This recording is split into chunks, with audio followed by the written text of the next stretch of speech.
guess I understand why you haven't cared that much about singing. It's really hard to pin down. Like, part of what makes this record cool is it's really hard to pin down exactly how it makes you feel or what it's doing in your brain. Like, it's super cool. Trying to communicate that I appreciate the restraint that they had in the music, because I don't want it to sound like they literally held back. I think they did the opposite of holding back. But it's incredible to think about these people trying to put together this thing that has such a strong aesthetic by intentionally restraining, still isn't the right word, right? By intentionally channeling things into this very sublime sensation to keep creating this thing over and over again. It almost, you can imagine them saying, pull back, right. Keep pulling back until it feels a little bit more tense. But you touched on something interesting. Like, there's so little because they're trying to sustain not movement, right? They're trying to sustain a sensation that hits you once and goes away really quickly. They're trying to suspend you in midair for like 45 minutes with a feeling that's only supposed to last a moment in your brain. So they play it with time in that way. And to put too much stuff and to give you too much to move through, I think would achieve the opposite effect from what they were going for.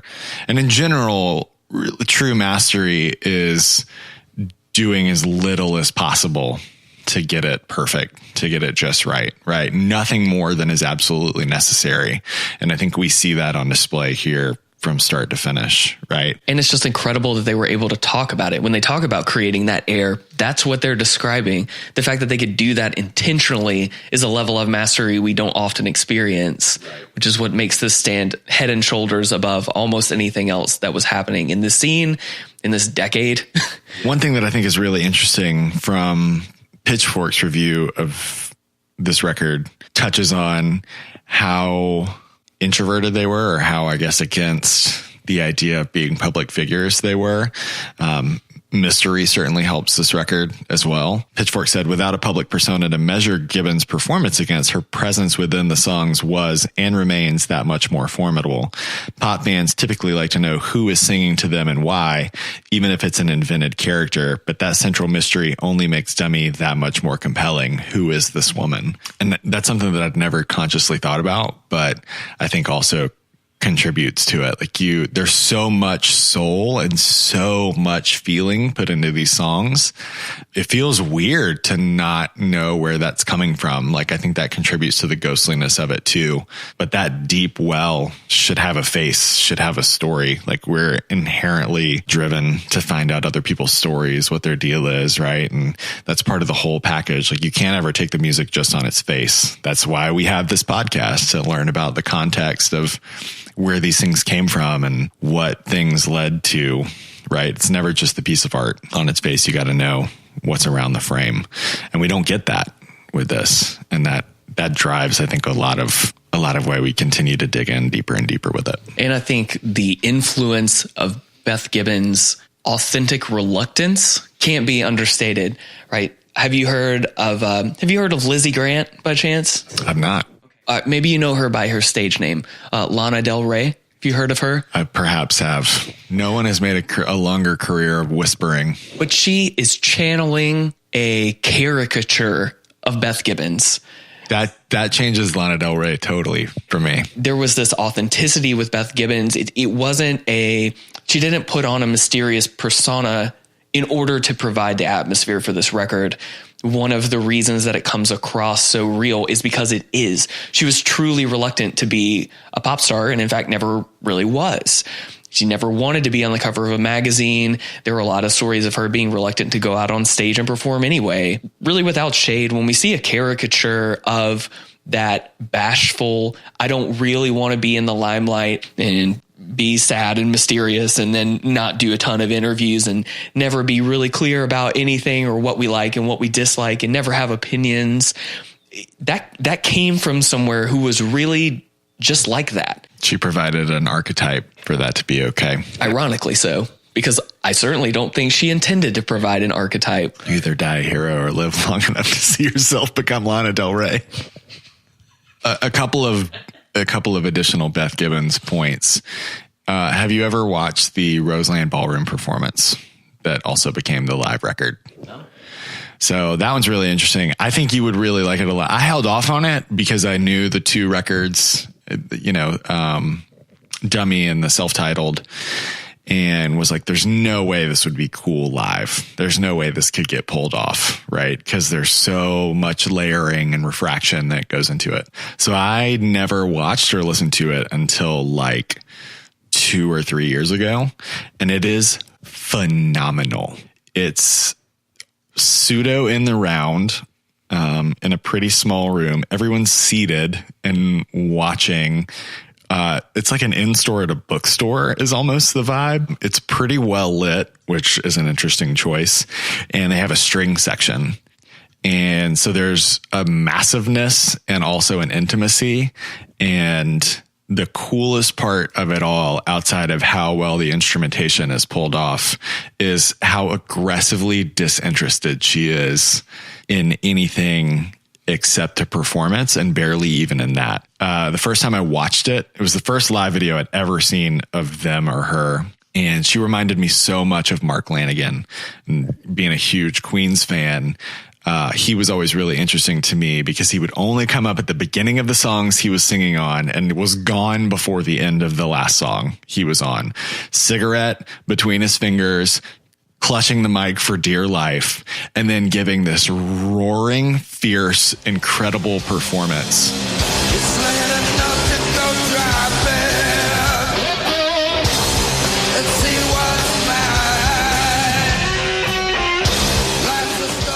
mine. And just the cognitive dissonance between the intensity of that and the reluctance to be present in any other way around other people was just so gripping.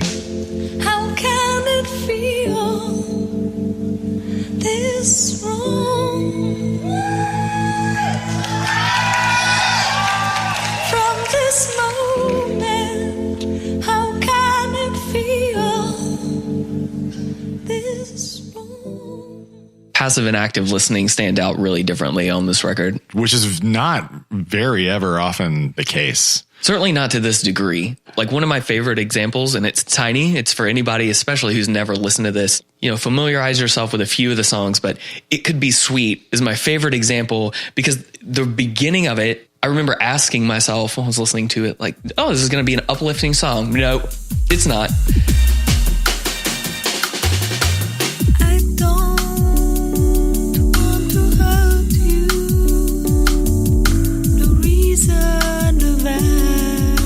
They kind of pick you up and make you feel like, oh, we're going to have one nice kind of major key anthemic. Never mind. Let's just go back and do what we were doing.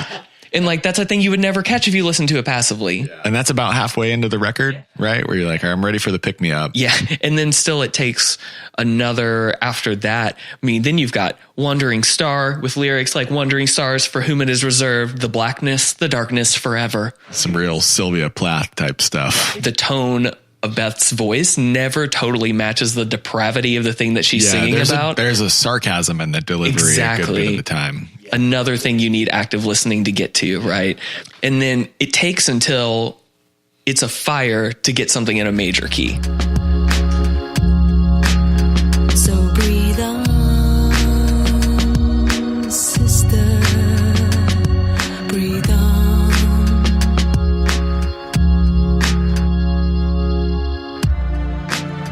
That's funny because that wasn't on the original version of the record. The original UK release. So it's really funny that somebody almost put it in there later as like relenting a little bit. Like, all right, we give, it's fine. But it does feel different than the other songs. So it's interesting that it's slotted toward the middle. And it's got this organ in the background of it. And so you take this out of place, barely noticeable kind of major key situation with an organ. And it's got this almost sarcastic church music tone to it, but it's got a way darker tone to it naturally. Right. But it's a great example as well of them being able to create that air in a way that no one else could really replicate. I mean, Beth continues to be, to me, like the clearest example of the harder you would try to sound like Beth Gibbons, the further away you would get from ever sounding like what she sounded like. So those are great examples to me. I'm glad that they had a few of these false start feeling things, or, slightly different keys and ways of moving through things, because they show you that it wasn't just formulaic. They could do it whenever they wanted to. And being able to create air on demand is pretty amazing. I think if you went track by track and tried to describe each of the songs sonically, it would be like none of those can exist on the same record. But they work so well, again, because of that air, because of something sonically where they compress them kind of in the same shapes. Everything sounds like Portishead, whatever that means. So we could cut there, theoretically. Or we talk about one more thing. At me, Steve Jobs. So one more thing that I want to mention about Beth Gibbons is the cover of the song Black Sabbath that she did. Have you ever heard that? It is amazing. It is so good. What is this that stands before me?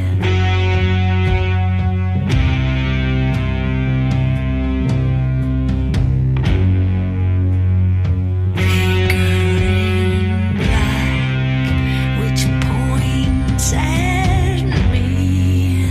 Now that's a connection I would have never made, but that's another band who created a mystique on demand from things that were just traditionally put together by other bands all the time. And honestly, the first Black Sabbath record is a great analog for this record. They're totally different sonically, but it's very much the same. It's like essentially one long jam with a sound.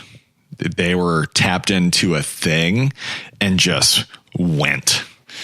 And it's super, super, super dark, but it's also really powerful. Totally. Both of them became the soundtrack to an entire zeitgeist. Nobody ever did it better. A lot of people tried, but nobody ever did it better than they did. And those are both debut albums. Plus they beat Oasis in 95 for an award. And that's really the most important part of this whole thing. Absolutely. Anyway, here's Wonderwall. Please could you stay a while to share my grief? It's such a lovely day to have to always. Go to tunedig.com to sign up for our emails and click the link in the email when you want to win. That's it.